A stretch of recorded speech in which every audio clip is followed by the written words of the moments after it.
I'm Max Sterling, welcome to LarpMix.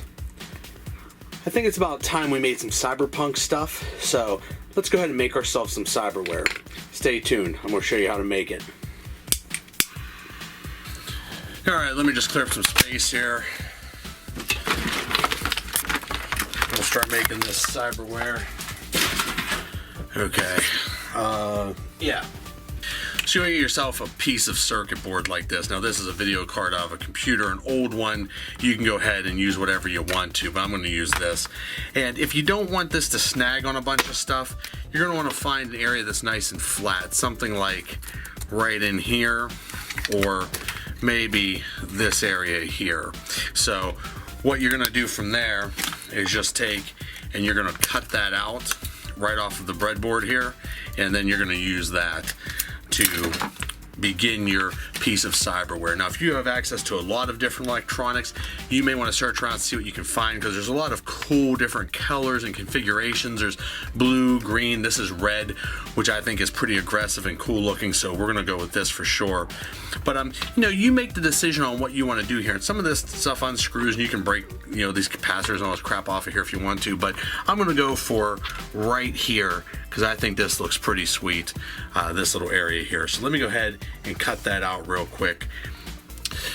So here we go, I've cut out this little section. Now this is going to go on the side of my head, I've decided. So like I said, I wanted to have something where it didn't have anything that really stuck out too far, and something that would fit on the side of my head, and I think this is going to look great. Now I'm going to take and I'm going to structure this a little bit better. I may put a little bit of design in it, but basically that's going to be done with a Dremel or a grinder. And just be careful, you don't cut yourself. A lot of this stuff is sharp, you don't breathe stuff in. A lot of these parts can sometimes have stuff that you don't want to breathe in them, so just be careful. Wear your personal protective equipment when you're dealing with this stuff, and we'll go ahead and get on it. I think I actually like the part here that has the part number on top, so I think it's going to go facing this way. So all these little guys got to come off the back so that it's not digging into the side of my head, and it can lay more flat. So we're going to break all these little guys off of here first. Those are all removed, and this is nice and flat now. So this will be the side that goes against my head, and it's pretty flat. So then this side will be the part that goes up, and it's going to look pretty good. And after a little bit of polishing and grinding and cutting, this is what we end up with. So this is your piece of cyberware that you're going to put on the side of your head. And we're going to foam back it so that this stuff isn't digging into your scalp. This would be meant more for like a parlor LARP or a one-shot. If you're doing a combat heavy game, you're going to want to come up with a slightly better idea, or you may want to encase this in some sort of resin, and then that way there's not going to be any risk of you cutting yourself on it at all. And let's go ahead and foam back this. And so we got the foam that's just going to go on the back here. Now you would want to decide at this point if you wanted to do some sort of lighting effect, and if you have some like leftover Christmas lights or something, you may be able to wire these into like a necklace that runs up to this thing on the side of your head, or if it can all be concealed inside a piece of clothing, that may work. I think I'm going to skip that myself and just roll with this for now, but I may give it a UV sensitive sort of bath, and that way if I walk under black lights this really shines. But I'm gonna have to see what it looks like just normally first before I make any fine tuning on it. Because this was adhesive foam, we can just peel the backing off of it and stick it right onto here. So that's pretty simple and pretty lazy as far as making this project is concerned.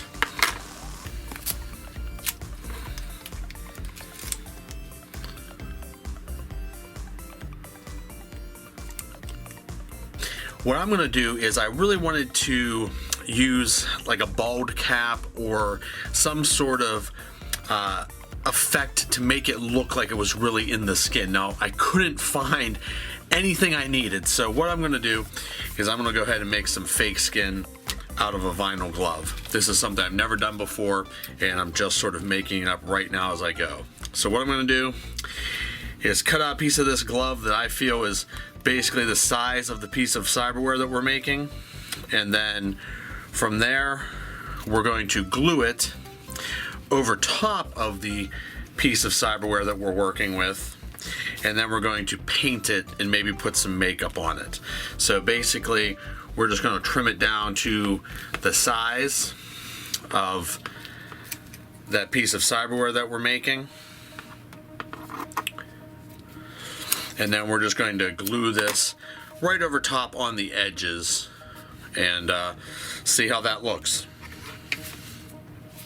Okay, so here's what we end up with. I got this glued onto here, trying to get too much glue on here, and then we have our fake skin over top.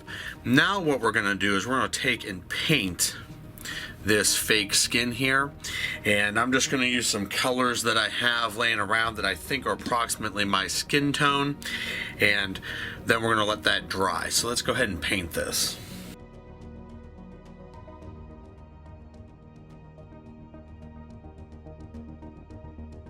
And pretty much that's it. So we're going to go ahead and let that dry and see if it's my skin tone or not. I think that it's probably going to be pretty close. If not, we can fix it, and we'll see what happens. As I said, this is not something that is a requirement. I'm just trying to go a little bit extra here with it. If you can get a bald cap, if you're not in a rush, that would be way better. But if you're at the last minute, you just need to do this, like a day before, the night before, this is something you can do. And I used a vinyl glove just to avoid any latex allergy type stuff that a lot of people have. But you could also use a latex glove or nitrile or whatever you want to do. Once this is dry, then we're just going to use a very sharp razor or an X-Acto knife to cut this out. So I'm going to go ahead and use this. No, it's not quite dry yet, but I'm going to go ahead and cut it anyhow. So we're just going to hold it down. We're just going to cut it very gently right along the edge of the board. If you left this clear, you'd be able to see a little bit easier, but you can still tell where the edges are. Don't shave right around the edge. Leave a little bit of this fake skin coming up over top of the board so it looks like it's actually inside your head, arm, or whatever.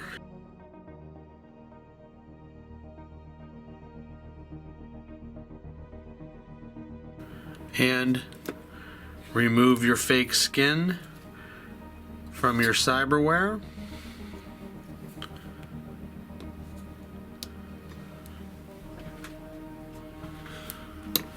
And now you have your appliance. So you got a little bit of skin coming up over top of it. And once the paint finally does dry, I think we'll have a pretty good looking product that we can stick on the side of our head. We may need to do a little bit of additional trimming, but we'll wait till it's dry before we do any of that. And through the miracle of time, we have our painted product here. What I did was I took and did around the edges a little bit with sort of like a scabby sort of color I made up. So this was a pretty haphazard install. It wasn't something elegant that was done for this character. And what we're going to do is on the back, even though we have this foam backed, we're going to take another piece of a vinyl glove and we're going to glue it on here, because the foam is really just to make it soft so that nothing's pushing into our skull when we have this on.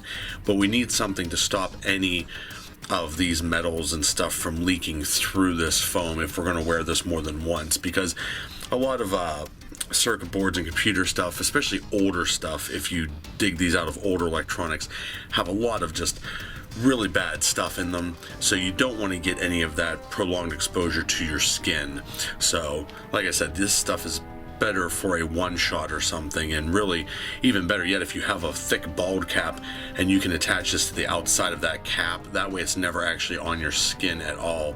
Or if you want to Mod Podge or cover this in some sort of resin on the outside. But you know, I leave that up to you, you know, to determine the safety of it. I'm just going to put vinyl on the back of it, and since I'm only wearing it one time, I'm fine with that. However, you know, don't try this at home.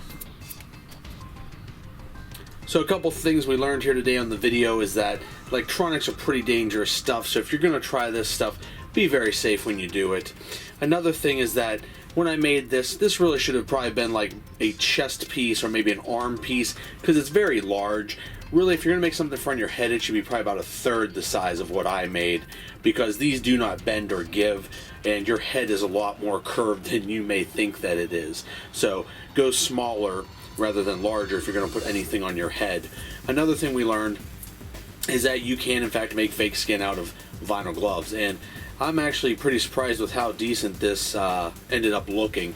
Just make sure you paint it correctly, get some makeup, and really blend it to make it look fantastic.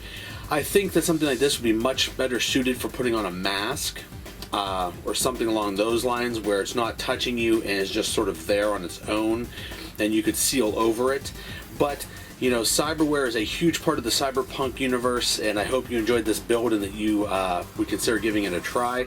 Stuff like this can also look really cool if you stick it on the side of a blaster. Obviously, you'd have to paint match it, but you know, stuff like that's always a cool idea as well for the Cyberpunk genre. Maybe I'll do something like that. But I really hope you liked this video, and if you did, please click like and subscribe if you haven't already. Please let all your friends know that I'm here making this cool content for all genres of LARP, and be sure to share my videos if you would please. And of course, as always, adventure on.